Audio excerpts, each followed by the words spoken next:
Hey, it's the Tailorette here, and today I'm going to be showing you how I made the trim for this 18th century bodice. So I'm at my cutting table, and the first thing we have to do is cut out our strips. Open this up even more, and then I'm going to fold it right here. So we're going to make a clean cut first. This gathering on this ruching here is 2 inches. Now, we're not going to cut it at 2 inches, we're going to cut it at 3 inches because you're going to have to fold both sides to the back, and I will show you how I do that. So we're only going to cut 1 strip, we don't need a ton. And now this right here is actually thinner. Each side is 1.5 inches. I'll just cut 1 strip at 2.5 inches so that we have enough space on the outside to fold them both under. This is 5 inches total, so I'm going to cut it at 6 inches. It's 60 inches wide, so I don't need a ton of fabric. Actually, you know what? I am going to cut 2 strips. I just kind of eyeball it. When I see how much I need, I kind of put it around the neckline. And always when you're gathering, you're going to use either double that amount or maybe just a little less than double, probably. I'm going to cut 1 more of the 3 inches. I've got 2 of my 3-inch strips, 1 of my 2.5 inch. And then I have 1 of this. So now the next step is we're gonna go press these. Now I'm at my iron and I'm just taking all of my strips and I'm gonna go ahead and press them. I do like to put a little bit of water in my iron because when you use moisture, it tends to set it in stone a little bit more. So I'm just gonna flip this, kind of eyeball it. After a while, you kind of get used to knowing what a 1/2 inch looks like. Gonna go all the way down the strip and press it like so. Now this side is done, now I'm gonna flip it and do the other side. Now that both sides are pressed, I'm gonna just measure it and see if it is 2 inches. Yep, it's 2 inches exact. So I'm gonna change this dial, change it all the way to the largest stitch on number 5. We're just gonna take these strips and we're gonna sew all the way down here.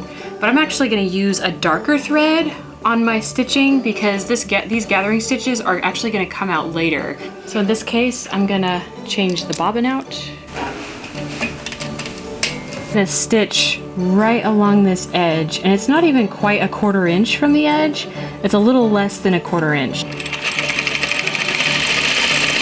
And as we're stitching down here, we're going to go back and do the other side, and we're going to do that to all of our strips.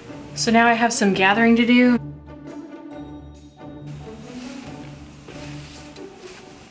Now we're ready to add the trim, and we're gonna grab our 2-inch, fold this under, and stick this right at the center here. Grab my thinner piece, I just realized. I'm gonna need to put this underneath here.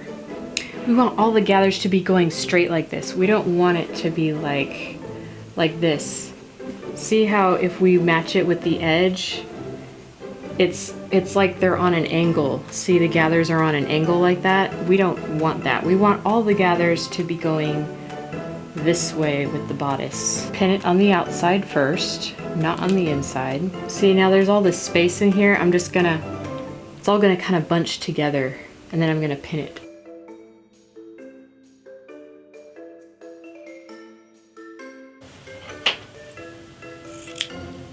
What I love about my mannequins is I can stab them all I want. I don't have to worry about hurting their feelings. And it's a good thing I made an extra strip because I just have these few inches left.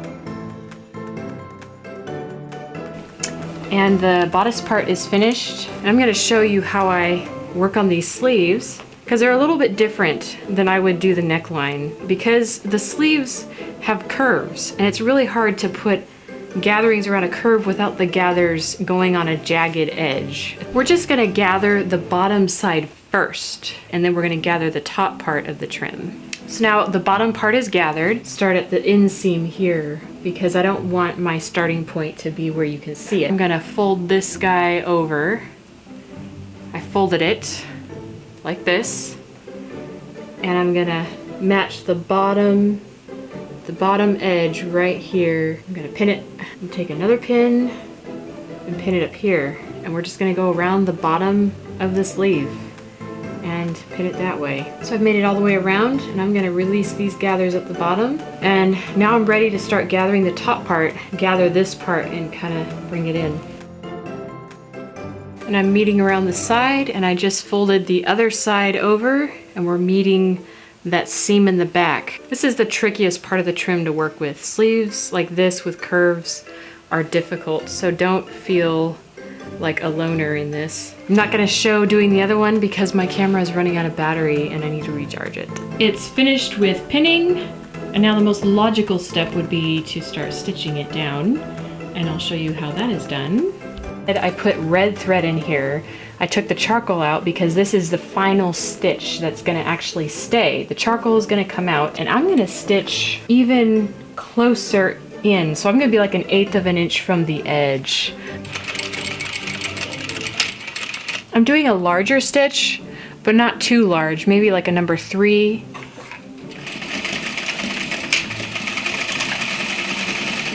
Here I'm removing the darker gathering stitches so it looks nice and clean. I had to make a few adjustments right here because it was a little uneven down here. So I just took some of it out and I'm just gonna re-stitch it, and I kind of shifted that over. Because everything, when it looks linear and nice and even, that's what gives a quality look. And the trim is finished. I made this change right here, and now it is all done. It looks so much better than it did before without the trim. It just gives that special touch of the 18th century and brings it up a notch.